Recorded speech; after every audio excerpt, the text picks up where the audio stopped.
¿Qué tal amigos? ¿Cómo están? Es un placer estar nuevamente con ustedes y en esta ocasión tengo al profesor Gladden Pappin de los Estados Unidos. Gladden es profesor asociado al Departamento de Ciencia Política de la Universidad de Dallas, es Senior Research Fellow del Colegio Matías Corvino en Budapest, en Hungría.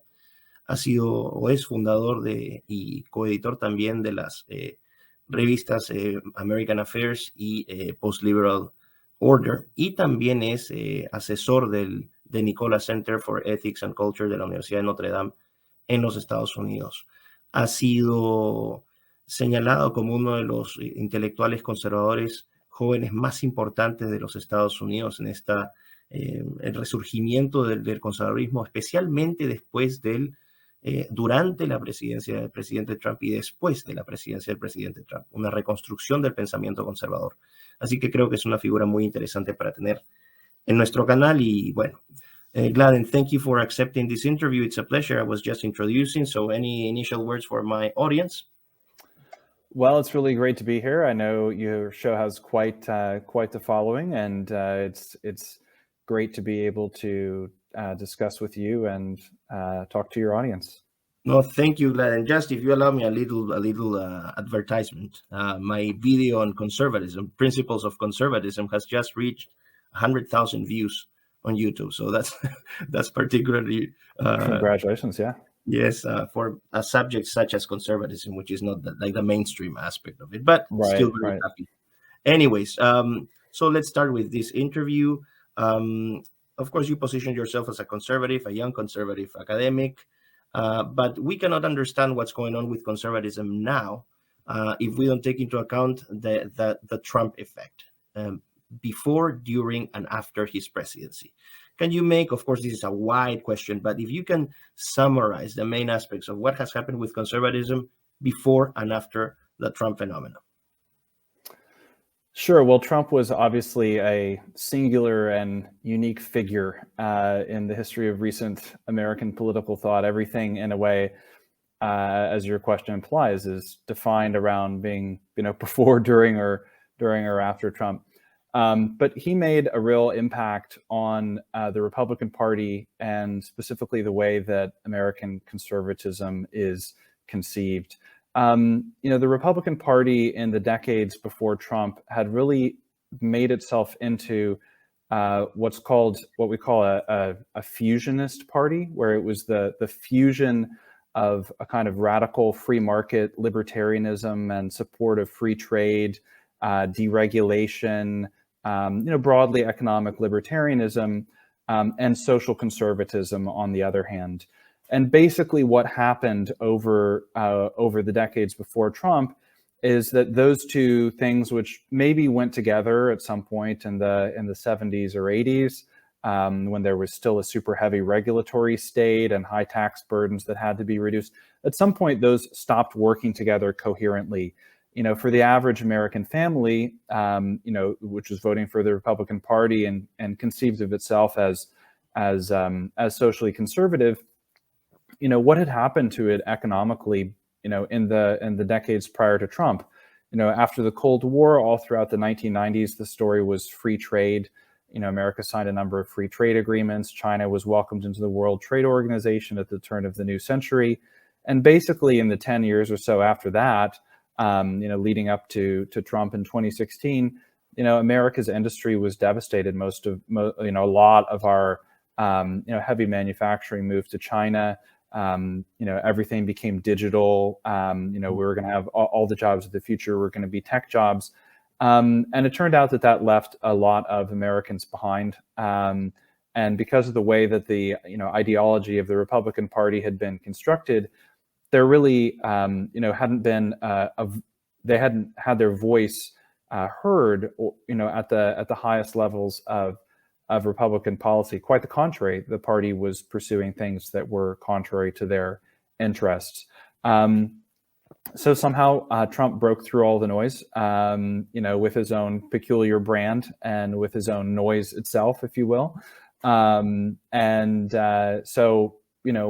I think the main thing that happened over the course of those 4 years is that it was a time where, a lot of things that had been these older priorities that had been taken for granted in American conservatism that American conservatism was all about the free market.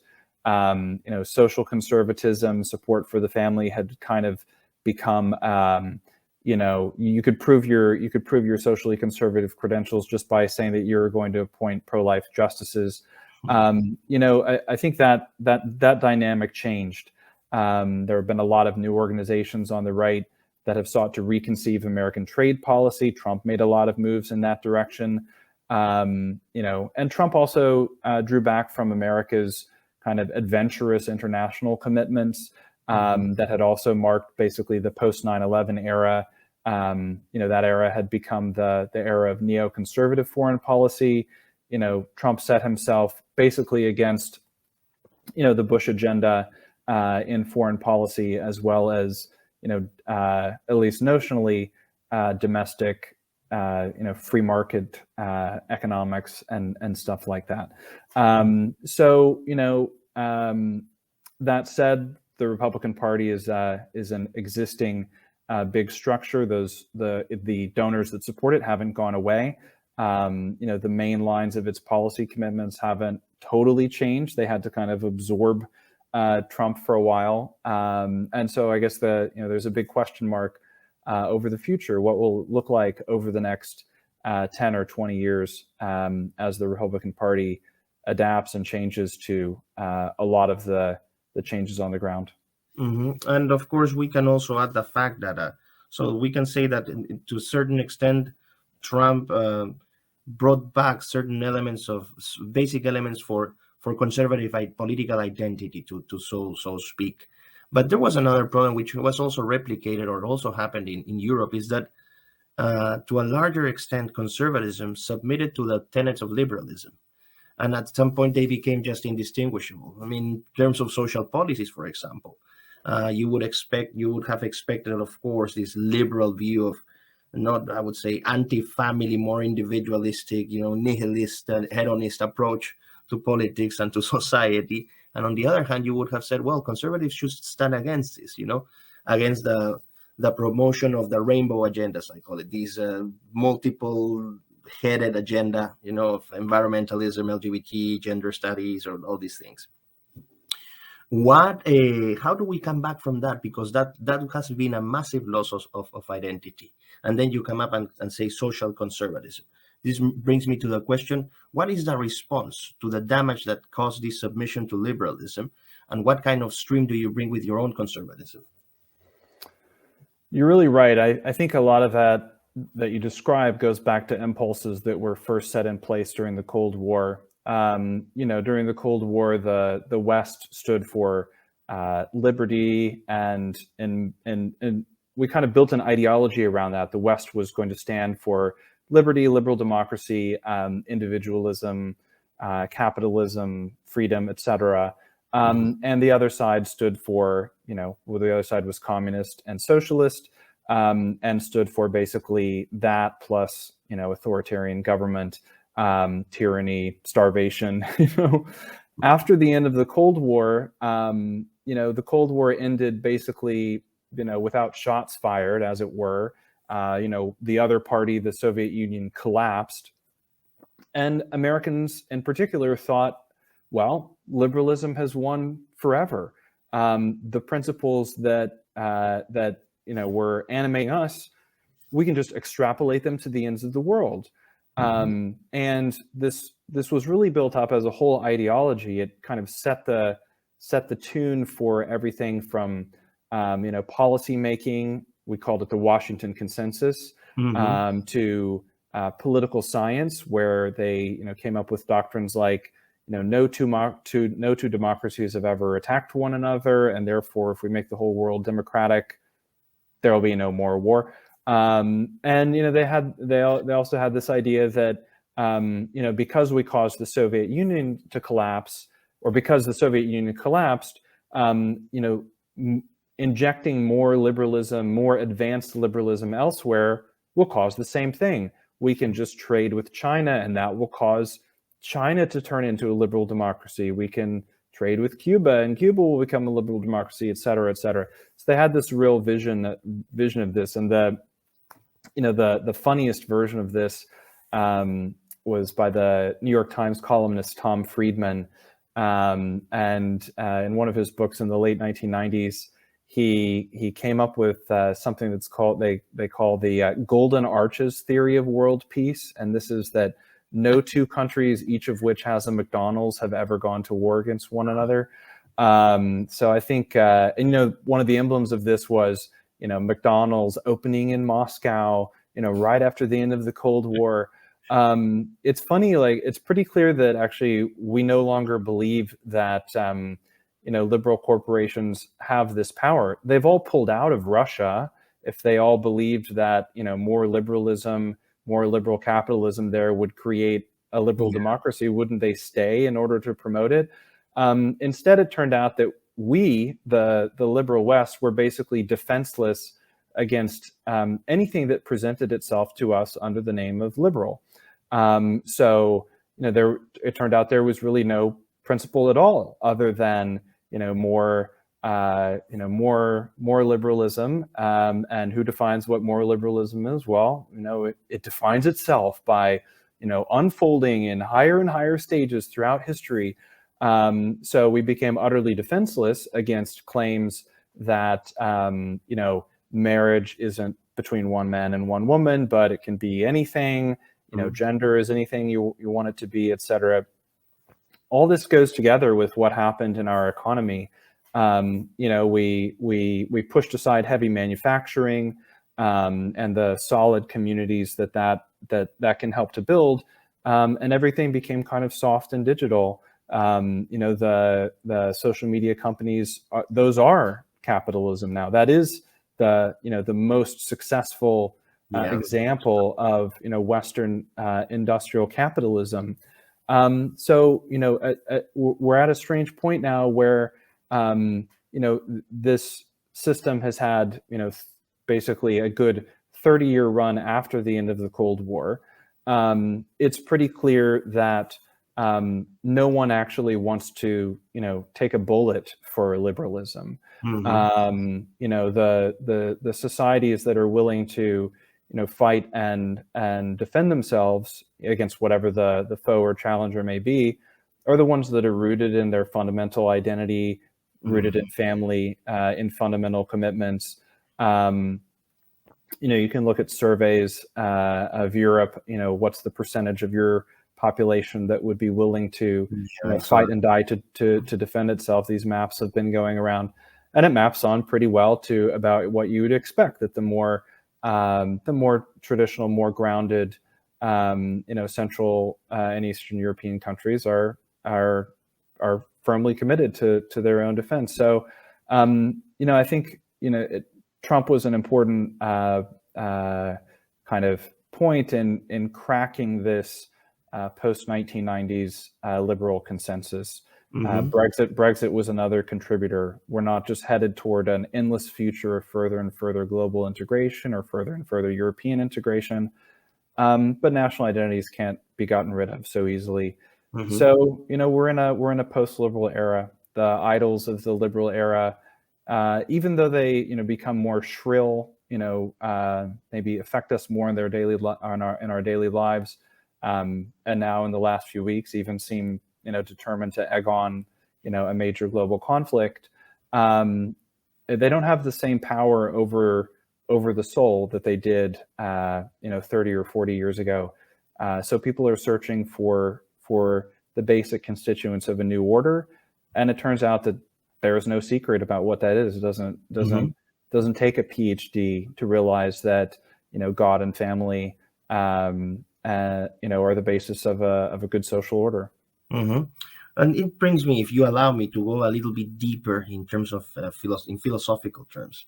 I think what is crucial at this time is how different political philosophies approach the human being.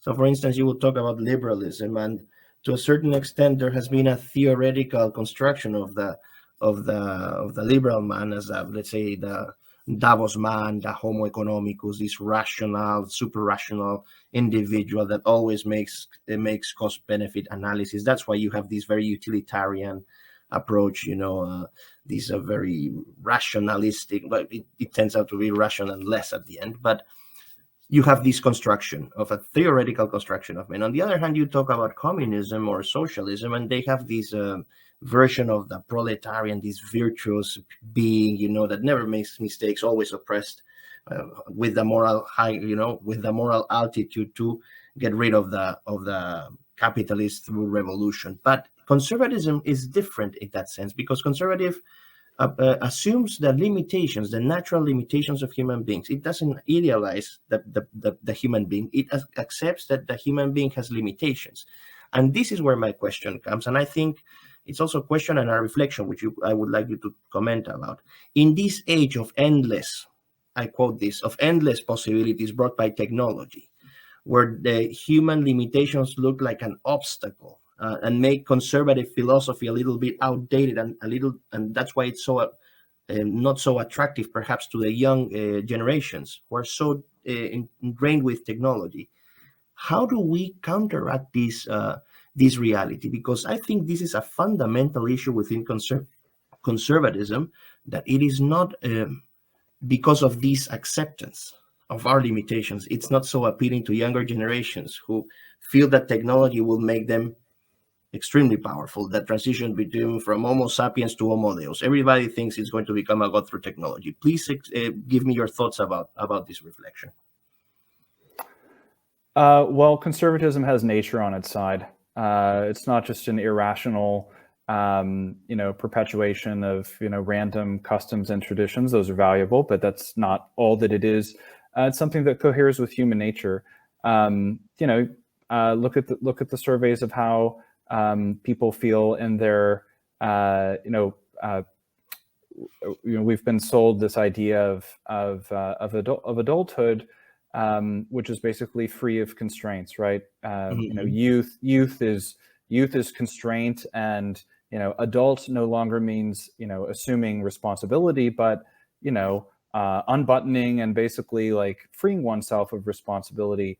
Well, all those people wind up extremely depressed in their 40s. So, for one thing, we can look at, how those people feel after 20 years of, this lifestyle that's been sold to them. They've been sold a bill of goods, as they say. So for one thing, conservatism has nature on its side. People do feel more fulfilled, when they live, in family, when they have children, when they live in a real community. Those are perennial things. That feeling won't actually go away. One interesting thing is how quickly during the COVID-19 pandemic, modern liberal society was superficially, at least, ready to throw away everything that it supposedly stood for. Freedom of movement was over. Going to parties all night every weekend was over. Public indulgence was over. It was all over. And it wasn't conservatives, turning out the lights on, modern freedoms and, locking us up and throwing away the key. We did it. We did it to ourselves. And, that's very striking, particularly in Europe, which had been built on the free movement of peoples for the last, 20, 30 years. Suddenly, we returned to this kind of medieval world where everyone was staying at home and, stuck with their families. And you imagined, well, maybe this will never end. And like a medieval peasant, I'll be born and die within, 3 miles of the, of the same location. People are starting to realize that they have been sold a bill of goods, that these are not fulfilling technologies. It's just that the media has gotten very good at, keeping people in a kind of state of continuous excitement. They're always open to some, new shock, stories about how these, reckless modern lifestyles hurt people, are suppressed. It's very hard to find in any kind of mainstream media coverage of people who've undergone, sex reassignment surgery and later regret it. Things like, we have an advantage here in that, the forms of liberation, that are being sold to us now, are more and more extreme. there was a French thinker in the early 1990s, a postmodernist thinker in some ways, Jean Baudrillard, and he made the observation, society can really only liberate itself once.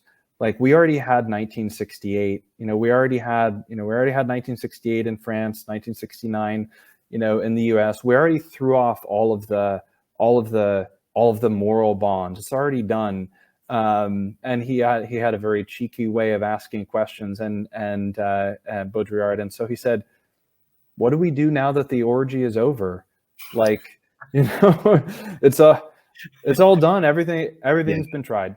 And so, that's exactly the kind of circumstance in which you see a potential snapping back to natural standards. And on top of that, the West is not the only civilization on Earth, and other civilizations that are now challenging, the former American hegemony, are being forced to become reliant on, a less tolerant approach to, crazy liberal lifestyles. Even China, which had its one-child policy for many years, I think reversed that policy, and you've seen China introduce things like, we're going to cap the amount of hours spent on video games and things like that. It's like, okay, well, maybe they're able to do that through a very different type of statecraft from what we have in the West. On the other hand, like, look, it's not going to be through video games and Pornhub that America and the West, maintain their rapidly degrading hegemony. Yes, well, one of these issues, it has been a question of power, which you deal a lot with this question of power. What we have seen also is an overlapping, and that this creates plenty of confusion, especially among the regular people who work from, the regular times, and they don't understand the political process and all the complexities that are going on. But let me propose this, and you will tell me if you agree or disagree, and perhaps provide a different view on this. What I have seen is that after the 2000s, when these techno corporations started growing and making billions and zillions of dollars, with growth rates per year which were unheard of in history, and they started accumulating more power, what you have seen actually, or what I think has happened, is that political power and the political processes have been privatized dramatically. You can donate money, but that's another way of purchasing power without running for office. And I think when you see, for example, the list of donors and the amounts of donated to the Democrat Party by big tech companies and by financial investment banks, investment funds, hedge funds, and all these huge corporations, the party of Wall Street is now the Democrats. And you see all this power that has been amassed by these big tech giants. How do you deal with this question that money has also purchased a personal will? So you will find people that can be from the right or the left, but they have been literally purchased. You have former government officers. Nick Clegg from the UK government. He was a shadow deputy prime minister. Well, he's now the vice president for global communications or something like that at Facebook. And you will have a number of political servers that now serve for these big tech companies with all the sensitive information that they manage. The amount of money that big tech is spending, for example, in lobbying in the European Union, in the United States, in Washington, it's massive. So what you have seen is that no. Only Eastern Europe is corrupt. These big tech. There's nothing corrupt about this. Sorry for that. All clean and pure. Of course, the double standards. But then again, with that kind of power, you can purchase politicians, or you can purchase representatives in different ways. It's not that it's illegal, but it's highly immoral, to offer these salaries and these fellowships and these pictures and with the famous people, media appearances, etc. And what you see now is the emergence of neo-Marxists, of cultural Marxists and liberals and social liberals, all have coalesced in these supranational organizations, left-leaning at the end, what we call the progressive forces. How do you on earth combat that? Is there any way that you can fight such massive financial power, such massive political power? Because at the end, as I said, what has happened, in my view, is that political power has been privatized in the United States through the Democrat Party, particularly in the European Union. You can see the amount of money that organizations like the Open Society Foundations has given to politicians there, etc. How do you fight that? What does the average Joe do against this tsunami of power? First of all, let's not forget to blame the Republican Party here too. Unfortunately, they, have always been strong defenders of the influence of corporate money in politics. But the Republican Party isn't always smart about the policies that would actually benefit itself. As you point out, these policies have only benefited corporations, which have since become very left wing. Part of the trouble is that, in the Republican Party, you do have a lot of people who have kind of made the American dream, as it were, to a, upper middle class or lower upper class level. And you have a few members of the super rich who are Republicans.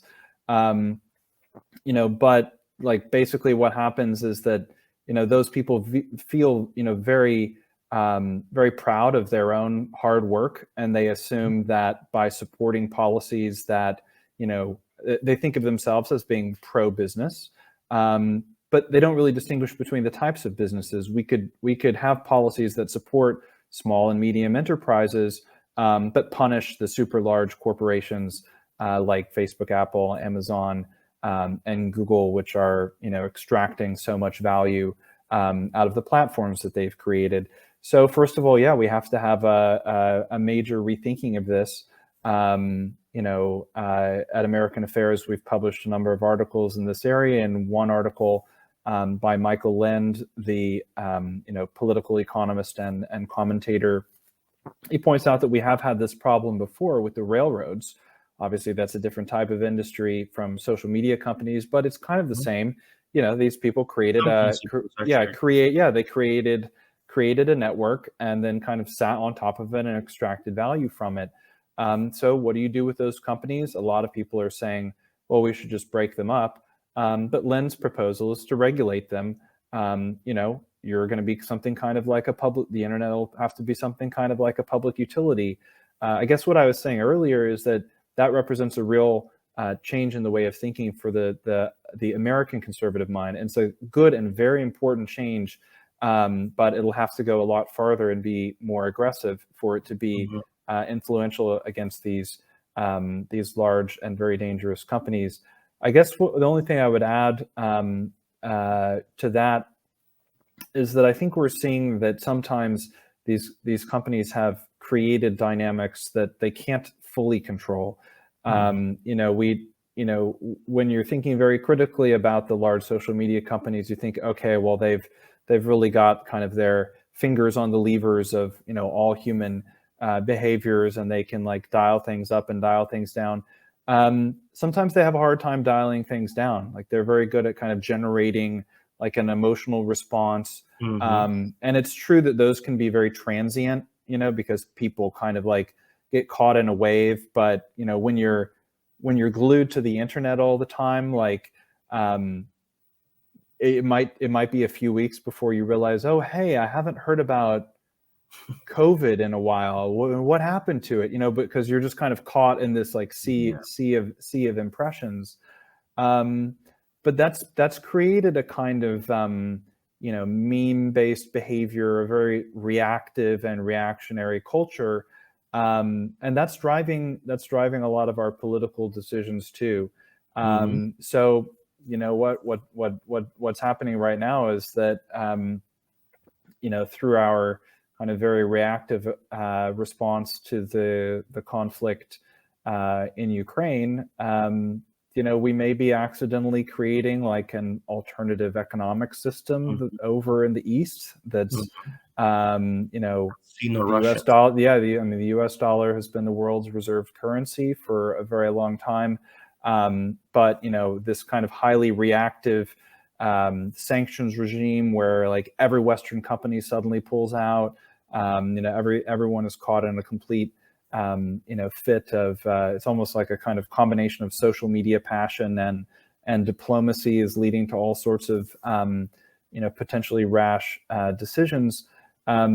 We may end up punishing ourselves through some of those actions. So I think the only other thing I would say is that the expectations which drove the creation of the global internet, those were basically the expectations of endless expansion of liberal democracy. It's clear that that's over. There isn't going to be an endless growth or expansion of liberal democracy. So those companies have already hit their peak. They've already kind of reached their maximum global reach. In fact, they've driven themselves to pull back from their own peak. They themselves have pulled out of Russia, and they'll probably use this power elsewhere. They kick others out, but really they're reducing their own market. So, there's already been a kind of collapse of a lot of the, high-flying tech stock valuations. So there's a lot that's happening in this space, and it's hard to say exactly where it will go. But it's clear that there's a movement here that right-wing parties in power could take advantage of for the good of their countries to regulate these large tech monopolies and to subject them to some sort of public accountability. Which I think that's a crucial aspect, not only antitrust laws, but also, for example, internet privacy or data privacy. I think it's crucial, it's a whole different field.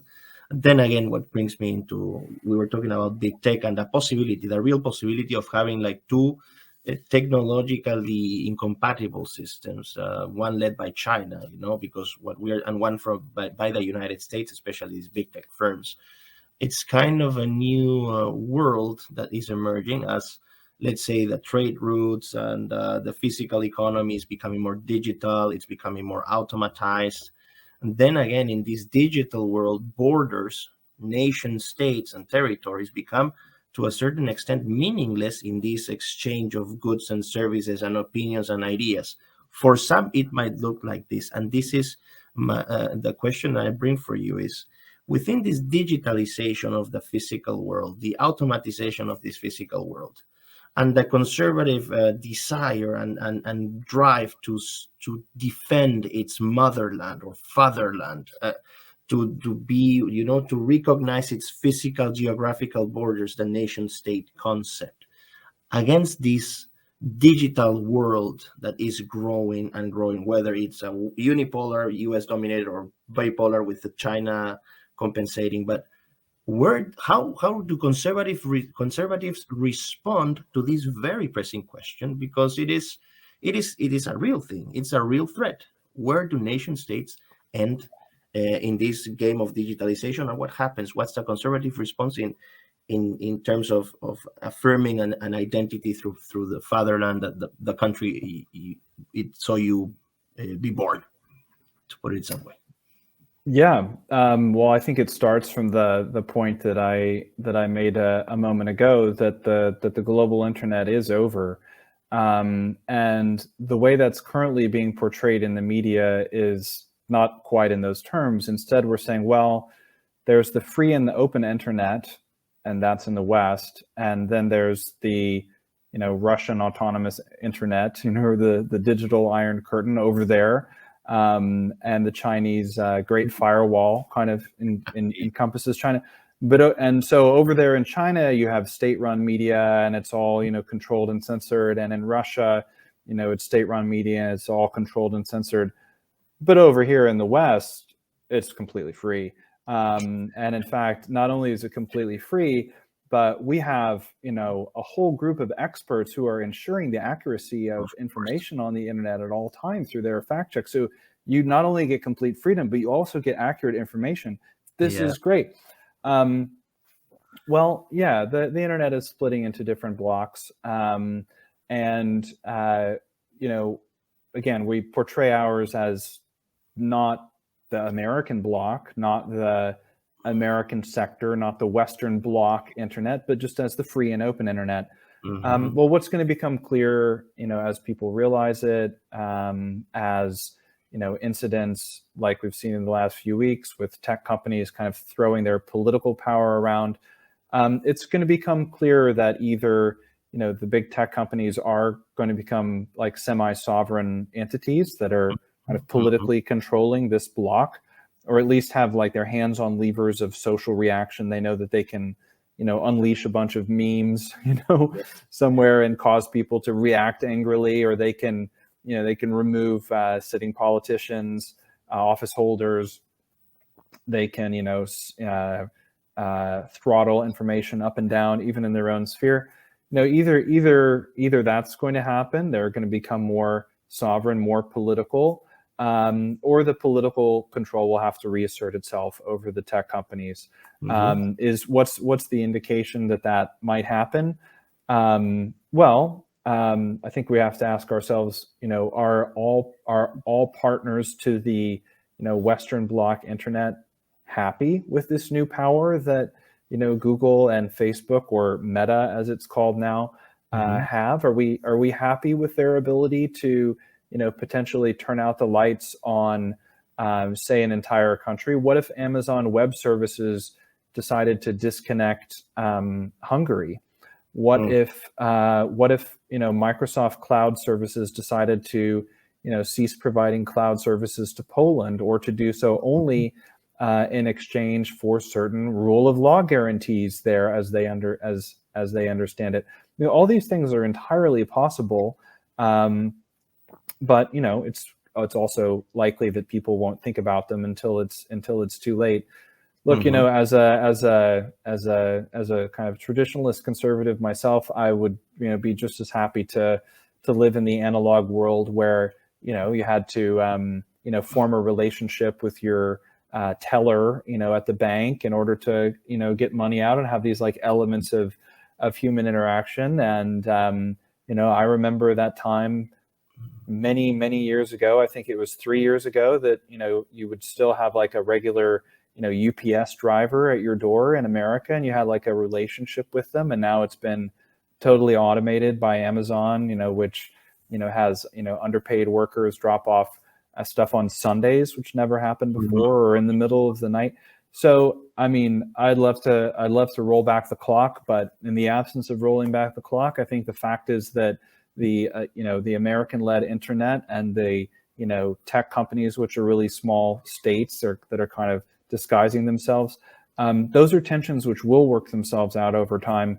And the more that conservative thinking people, conservative-minded politicians, young people who aspire to enter politics, and you know, gain office or have some kind of oversight in these areas, the more people on our side who are aware of those issues, the more opportunity they will have when the plates shift, to turn things in a more wholesome and better direction. Again, you know, 3 or 4 weeks ago, you know, if you asked economists, like, well, will Russian banks be kicked out of the, you know, global or Western banking system within the next 10 years? And will every major company leave Russia? Everyone would have said, well, no. But any of these things, that happened.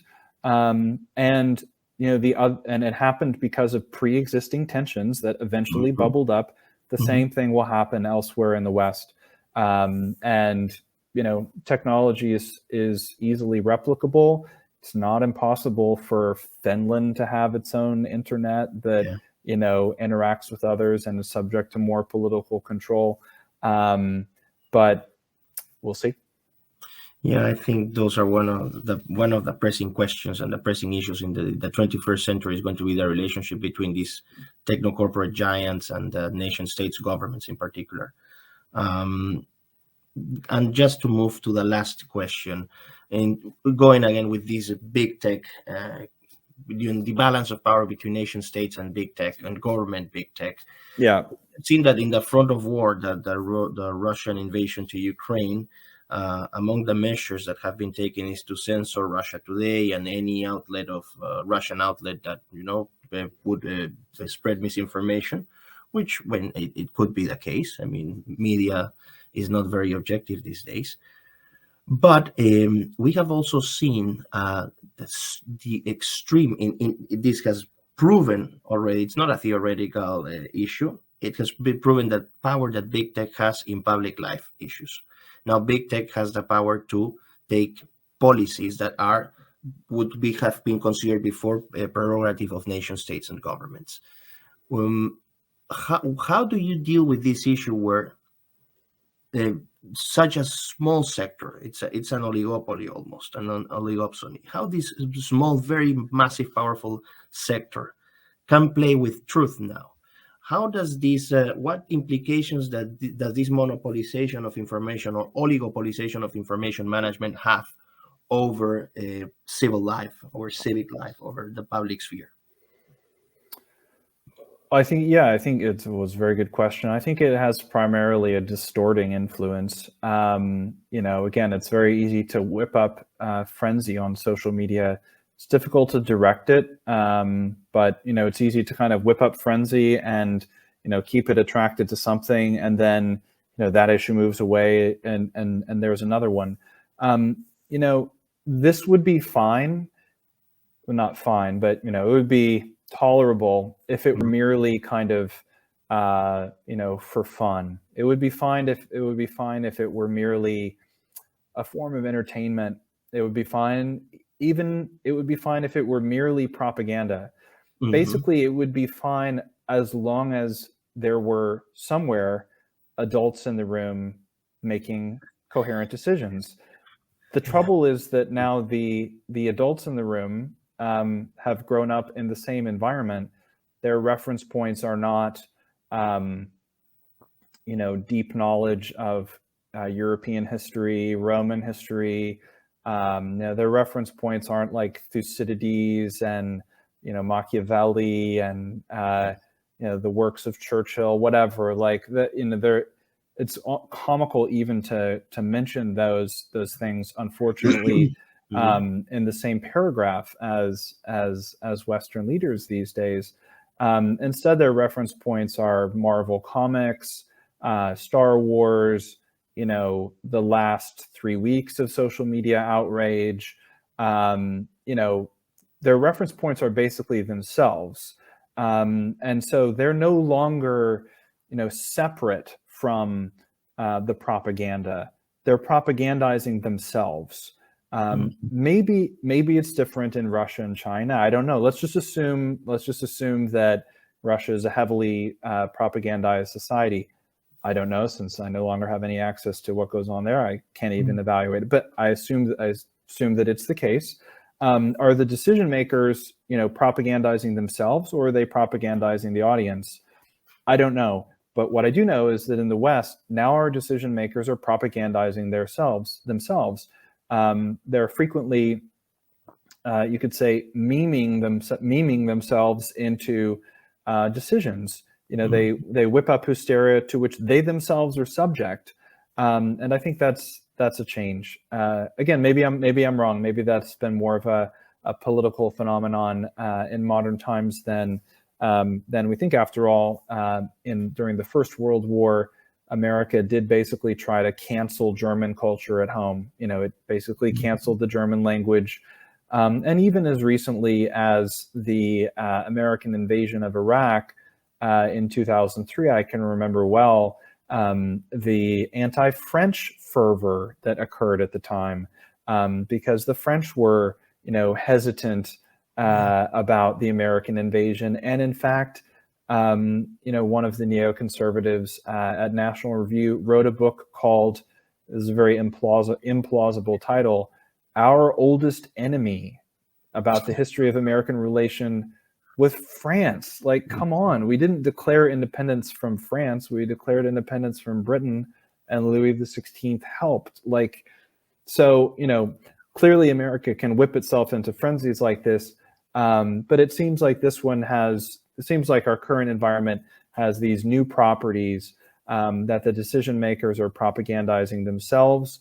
That they can't disentangle themselves from their own media environment, and the waves are kind of coming in rapid succession, and the only thing that seems to be guaranteed is that the oligopolists are continuing to grow their wealth, whether it's during COVID or during war.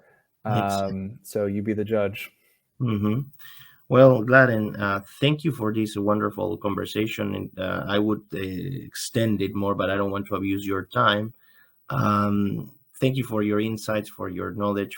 I really hope and wish you the best with your project, with your colleagues, and pushing, conservative ideas, which I think are a call of, remembering that nature at the end has always the last word, whether we like it or not.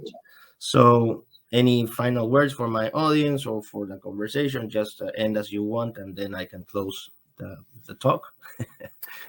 Well, I would just say, this has been kind of an America-centric conversation politically, but really, every country is a player in this game. First of all, on the level of geopolitical competition, China has been making itself felt strongly throughout Latin America. Same in Central and Eastern Europe are now back on the front lines, as it were. And from a cultural and political perspective, we need to foster these exchanges among conservative and right-wing thinkers, politicians, and ordinary people. The left has always considered itself very international. Conservatives tend to be more local, national, and patriotic, but we have to keep up those exchanges.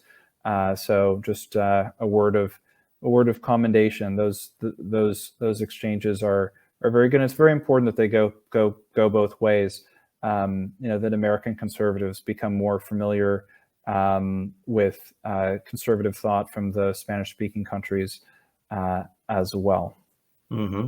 Well, Gladden, thank you so much. It has been a pleasure. Y bueno, muchísimas gracias a todos ustedes por la atención prestada y será hasta una próxima ocasión. Hasta luego. Gracias.